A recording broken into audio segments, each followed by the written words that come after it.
ऋषभ पंत, मानना पड़ेगा इस कैप्टन को।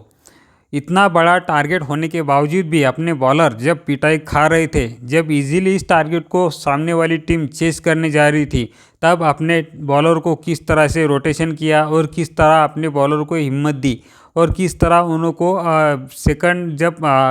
सेकंड पारी में बॉल डालने आए तो उनको कैसे टाइम आउट के बाद कैसा उसने रिस्पांस किया, कैसे उनकी हिम्मत बढ़ाई और किस प्रकार से उनको फिर से बिल्डअप किया, जिस कारण मिडल फेज में एलएसजी की टीम ने विकेट लिए केकेआर के नहीं तो केकेआर तो ऐसा लग रहा था कि इजीली टारगेट 18-19 ओवर तक चेस कर जाएगी, जो कि 239 का टारगेट था। 239 इजी नहीं है, लेकिन केकेआर की जो होम टीम है, होम ग्राउंड है ईडन गार्डन, वहाँ पे ऐसा ही टोटल लगता है। हमें पता है पिछली बार जब पंजाब किंग्स ने यहाँ T20 इतिहास का सबसे बड़ा चेस किया था 265 का, वो भी केकेआर के सामने ही उन्होंने चेस किया था।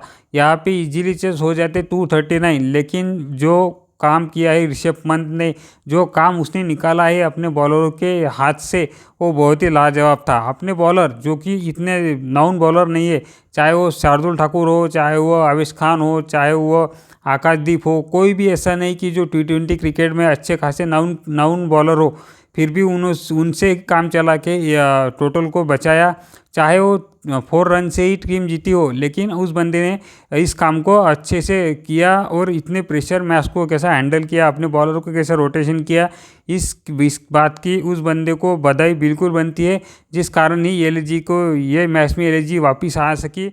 अपना खुद का खराब फॉर्म होने के बावजूद भी इस बंदे ने टीम के सारी प्लेयर को एक्टिव रखा है। सारे जितने भी बैट्समैन है अच्छे खासे टच में लग रहे हैं, चाहे वो ओपनिंग बैटर हो, चाहे वो थर्ड नंबर पर आने वाले निकोलस पूरन हो, सभी अच्छे अच्छे खासे टच में लग रहे हैं, जिस कारण वो एलएसजी की टीम अच्छे खासा टोटल लगा पा रही है। जिससे एक टाइम पे तो ऐसा लग रहा था जब निकोलस पूरन और एडम अपने मिचेल मार्श बैटिंग कर रहे थे, अगर ऐसा लग रहा था ये दोनों अगर आखिर तक टिक गए तो हो सकता है यहाँ का जो हाई स्कोर है 265 का, वो भी यहाँ पे ये चेस का वो भी पार हो जाएगा, ऐसा लग रहा था। क्योंकि इतना फ्लैट पिच था और जो ग्राउंड का सरफेस भी था वो भी इतना तेज़ था कि यहाँ पे इजीली, और ग्राउंड की बाउंड्री भी बहुत ही छोटी है, जिस कारण ये चौके और छक्के इजीली लग जाते हैं। और जितने बड़े हिटर एलएसजी के पास है, वो यहाँ इस ग्राउंड में इजीली छक्के मारने में इजीली वो सक्षम है, सभी के सभी बैटर। और उन्होंने वैसा किया भी। निकोलस पूरन जिस बंदे ने 8 छक्के लगाया आज के दिन, उसके साथ ही मिचेल मार्श ने, इस बंदे ने भी 81 रन की पारी खेली, इतनी बड़ी पारी। साथ ही अपने निकोलस पूरन ने भी 87 रन की पारी खेली। उसके साथ अपने इसने भी, एडन मार्करम ने भी अच्छी खासी पारी खेली। और एलएसजी की लगभग पूरी की पूरी बैटिंग ऑर्डर ने अच्छी खासी बैटिंग की, अच्छे खासे स्ट्रोक प्ले खेला। इसके कारण ही एलएसजी इतना बड़ा स्कोर लगा पाई बोर्ड पर। वैसे तो बहुत कुछ है इस मैच में डिटेल में बात करने को। टॉस तो अजिंक्य रहाणे ने जीता और उन्होंने टॉस में ही कहा था इस पिच पर जितने चाहे जितना भी बड़ा टोटल लग जाए, वो चेस करने में ही आसानी हो जाएगी, चूज करने में आसानी रहेगी। इस कारण ही उन्होंने पहले बॉलिंग करने का फैसला लिया। उनको पूछा भी कि आप इतने बड़े इसमें हिट में कैसे बॉलिंग करने का फैसला ले रहे हो। फिर उन्होंने बताया कि इस पिच पे चेस करना इजी रहेगा, जिस कारण हमने फैसला लिया। और लेकिन मुझे लगता है उनका ये फैसला उनको उल्टा पड़ गया, क्योंकि जब ओपनिंग में आए अपने मिचेल मार्श और एडम मार्करम, दोनों ने इतनी तगड़ी बढ़िया, वो इतने खतरनाक तरीके से बैटिंग चालू करी कि उन्होंने पावर प्ले में ही अपना इतना बढ़िया स्कोर बना लिया कि बहुत ही बड़ा मिडल। ऐसे तो देखा जाए तो एडम मार्करम, इन्होंने ही शुरुआत ज़्यादा सबसे बड़ी तगड़ी शुरुआत की, क्योंकि मिचेल मार्श इतने टच में नहीं लग रहे थे। स्टार्टिंग के कुछ 15 बॉल में, सिर्फ 15 बॉल में कुछ 14 रन पर ही थे। बाद में जाके उन्होंने इसको बिल्डअप किया। लेकिन जब एडम मार्करम इतने बढ़िया टच में लग रहे थे आज की, उन्होंने 48 रन बनाए, लेकिन इतने बढ़िया स्ट्राइकिंग के साथ उन्होंने बनाए, उनके कारण ही पावर प्ले बहुत ही अच्छा गया एलएसजी का। उसके बाद जब थर्ड नंबर पर अपने निकोलस पूरन आए, और जब निकोलस पूरन और अपने मिचेल मार्श की पार्टनरशिप लगी, इतनी बड़ी पार्टनरशिप लगी इन दोनों की कि इस पार्टनरशिप ने लगभग केकेआर को मैच से बाहर ही कर दिया। इतना बड़ी पार्टनरशिप लगी। 81 रन करे मिचेल मार्श ने। पहले जो इतने स्लो खेल रहे थे उन्होंने इतनी तगड़ी हिटिंग चालू करी मिचेल मार्श ने, और जैसे बोलते हैं खरबूजे को देखकर खरबूजा रंग बदलता है, उसी प्रकार निकोलस पूरन ने भी इतने बढ़िया छक्के और चौके लगाने चालू करे, इतनी बढ़िया स्ट्राइकिंग चालू की। उन्होंने भी 87 रन बनाए निकोलस पूरन ने भी, और इन दोनों की पार्टनरशिप ही थी जिसके कारण एलएसजी की टीम इतना बड़ा टोटल लगा पाई। निकोलस पूरन और जब मिचेल मार्श ये दोनों जब बैटिंग कर रहे थे ऐसा लग रहा था कि ये पिच कितनी बैटिंग फ्रेंडली है, इस पिच पर पता नहीं कितने रन बनेंगे। मुझे तो लग रहा था कि ये जब इनकी पार्टनरशिप अगर 20 ओवर तक अगर गई तो मुझे लग रहा था कि यहाँ तो बहुत ही बड़ा स्कोर लगने वाला था, लेकिन ऐसा हुआ नहीं। बीच में ही मिचेल मार्श का विकेट लिया अपने आंद्रे रसल ने, जो उन्होंने आते ही पहले ही अपने ओवर में मिचेल मार्श का विकेट लिया। उसके बाद ऋषभ पंत ने ये बहुत ही बढ़िया डिसीजन लिया अपने ऊपर, उन्होंने अब्दुल समद को भेजा, लेकिन वो भी कुछ ज़्यादा कर नहीं पाया। आते ही एक चौका लगा, उसके बाद वो आउट हो गए।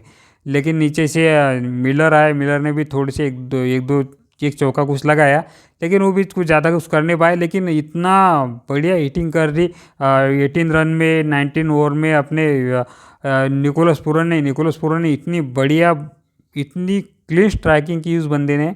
87 रन में 8 6 लगाए और इतने लंबे लंबे छक्के लगाए उसने। ऐसा लगता है उस बंदे के बैट में जब बॉल लगता है तो बॉल सीधा ग्राउंड के बाहर ही जाके रुकेगा, ऐसा बिल्कुल इतना क्लीन स्ट्राइकिंग करता है वो बंदा, इतनी बढ़िया बैटिंग करता है निकोलस पूरन। और उसी के कारण था कि एलएसजी ने 239 का इतना बड़ा टारगेट केकेआर के सामने खड़ा कर। और जब चेस करने के लिए केकेआर की टीम आई, वैसे तो अगर हम देखेंगे कि 239 का टारगेट है ये टीम को, वैसे हमें लगेगा कि ये टारगेट बहुत बड़ा है। लेकिन जब टीम चेस करने उतरी, क्विंटन डिकॉक और अपने सुनील नारायण ने, इन दोनों ने इतना बढ़िया स्टार्ट दिया, दोनों ने अच्छे खासे तरीके से चौके छक्के लगाए। तीसरे ओवर तक 40 रन कुछ बना चुके थे दोनों। उसके बाद दोनों की पार्टनरशिप ब्रेक हुई। उसके बाद क्विंटन डिकॉक जब आउट हुए तो जब आए अजिंक्य रहाणे का तो ऐसा चल रहा है कि उन्होंने अपने आप को बिल्कुल ही अलग से ट्रांसफॉर्म कर लिया। अजिंक्य रहाणे वो जो हमें जानते थे टेस्ट प्लेयर, जो कि एक टेस्ट इनिंग खेलने में, जो कि एक स्टेबल इनिंग में एंकर इनिंग खेलने वाले प्लेयर थे, उन्होंने अपने आप को टोटली 360 डिग्री चेंज कर लिया, जिस कारण ये बंदा इतने बढ़िया स्ट्राइकिंग से छक्के लगाता है, इतनी क्लीन स्ट्राइकिंग करते हैं अजिंक्य रहाणे की। ऐसा लगता है कि ये बंदा कितना बड़ा हिटर है, ऐसा बिल्कुल नहीं है, बिल्कुल ऐसी बैटिंग उनकी नहीं है। लेकिन इतने अनऑर्थोडॉक्स शॉट खेलने लगे हैं वो, इतनी उन्होंने अपनी बैटिंग में चेंज लाए, जिसी कारण ही उन्होंने इतना अच्छे अपनी टीम को स्टार्ट दिया, शुरू किए। 10 ओवर तक इतनी आगे थी केकेआर की टीम एलएसजी की टीम से कि ऐसा लग रहा था कि केकेआर की टीम इजीली इसको टारगेट को चेस कर जाएगी, बहुत ही इजीली टारगेट चेस कर जाएगी, क्योंकि इतनी बड़ी पार्टनरशिप लगी थी अजिंक्य रहाणे और उसके बाद अपने सुनील नारायण के बीच में। जब सुनील नारायण आउट हुए तो उसके बाद भी नीचे से वेंकी अय्यर आए, वेंकी अय्यर और अजिंक्य रहाणे की एक अच्छी पार्टनरशिप लगी, जिस कारण ही ये 12-13 ओवर तक दोनों की पार्टनरशिप बहुत ही बढ़िया पार्टनरशिप गई, जिस कारण ऐसा लग रहा था कि इजीली चेस कर जाएगी ये केकेआर की टीम। क्या चाहिए थे केकेआर की टीम को? सिर्फ आखिर के 5 ओवर में सिर्फ 66 रन चाहिए थे, और उनके हाथ में भी लगभग तब तक सिर्फ अंकुश रघुवंशी आउट हुए थे। नीचे रसेल थे, रिंकू सिंह थे, नीचे आके अपना नहीं रमनदीप पहले आउट हो गया था, लेकिन रसल और रिंकू रहते थे नीचे। लेकिन हुआ सब उलट, जे नीचे से रसल भी आए, रसल ने एक छक्का लगा, आते ही रसल आउट हो गए। वेंकी अय्यर भी मैच को फिनिश नहीं कर पाए, वो भी जल्दी आउट हो गए। उसके बाद नीचे जब रिंकू सिंह तक पारी आई तो रिंकू सिंह ने तभी अच्छा खासा फाइटिंग इंटेंट दिखाया, वो लड़े, आखिर तक लड़े, उन्होंने 38 रन बनाए 15 बॉल तक। लेकिन वो आखिर के जब दूसरे ओवर में की बात है, हर्षित राणा पता नहीं मुझे क्या ऐसा लग रहा है उस बंदे के, वो बंदा पता नहीं क्यों छक्का और चौका मारने खुद ही देख रहा था, क्यों चुपचाप सिंगल लेके रिंकू को स्ट्राइकिंग दे। वो प्योर बैटर है, वो देखेगा ना क्या करना है क्या नहीं, क्यों अपने आप पर ले रहा है, वो बंदा अपना ही देख रहा था हर्षित राणा। मुझे तो लगता है सही में तो मैच हर्षित राणा ने ये किया। अगर रिंकू सिंह को वहाँ अगर उसने स्ट्राइक दी होती तो रिंकू सिंह ये टारगेट इजीली चेस कर जाना था। रिंकू सिंह इतना बड़ा प्लेयर है, उस बंदे को पता है आखिर के ओवर में जब मैच फिनिश करना कैसा है, आखिर के ओवर में कैसे गैप निकालने हैं, कहाँ से रन बटोरने हैं, उस बंदे को सही से आता है। उसके कारण ही ये है कि केकेआर की टीम सिर्फ 4 रन से हारी है, सिर्फ 4 रन। नहीं तो केकेआर की टीम बहुत ज़्यादा मार्जिन से हारने वाली थी, क्योंकि कुछ 18 बॉल में भी 50 रन्स कुछ चाहिए थे। लेकिन वहाँ रिंकू सिंह ही थे। रिंकू सिंह ने इतनी बढ़िया आखिर के ओवर में स्ट्राइकिंग की। अपने चाहे वो आखिर का ओवर रिंकू अपने रवि बिश्नोई का हो, उसके पहले का 19 ओवर हो, सभी ओवर में इतनी बड़ी उन्होंने हिटिंग की, जिसके कारण ही केकेआर की टीम सिर्फ 4 रन से ही मैच हारी।